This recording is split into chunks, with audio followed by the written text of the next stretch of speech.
Japan में एक बहुत ही सुंदर जगह है नारुमी। वहाँ पर एक नदी के किनारे एक नेवला रहता था। यह नेवला नदी के पार जाकर जंगल के जानवरों को परेशान करता था। वो सबको सताता भी रहता था। यदि किसी को चोट लग जाए तो प्यार से उसे मलहम लगाने को देता था, लेकिन यह मलहम नींबू के रस और काली मिर्च से बना होता था। इस कारण मलहम लगाने वाले को और ज्यादा पीड़ा होने लगती थी।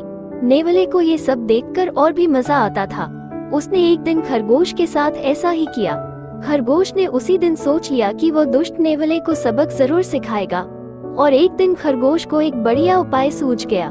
उसने दो टोकरियां ली, एक बड़ी और एक छोटी। बड़ी टोकरी के नीचे उसने तारकोल लगा दिया।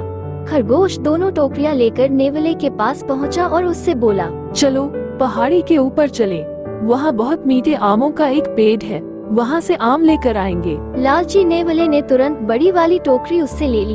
खरगोश तो यही चाहता था। पहाड़ी के ऊपर जाकर दोनों ने आमों से टोकरियां भर ली। बड़ी वाली टोकरी भारी हो गई। नेवले ने भारी होने के कारण टोकरी नीचे रख दी।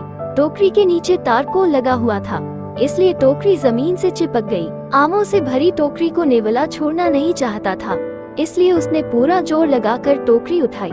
इससे उसके पंजे छिल गए। खरगोश ने उससे कहा, दोस्त, तुम्हें दर्द हो रहा होगा, ये लो दवा लगा लो। नेवले ने जब दवा लगाई तो दर्द से चिल्लाने लगा। असल में यह वही नींबू और काली मिर्च का मरहम था जो नेवला सबको दिया करता था। नेवला परेशान होकर नदी को और भागा। वह नदी पार करके जल्दी अपने घर पहुंचना चाहता था।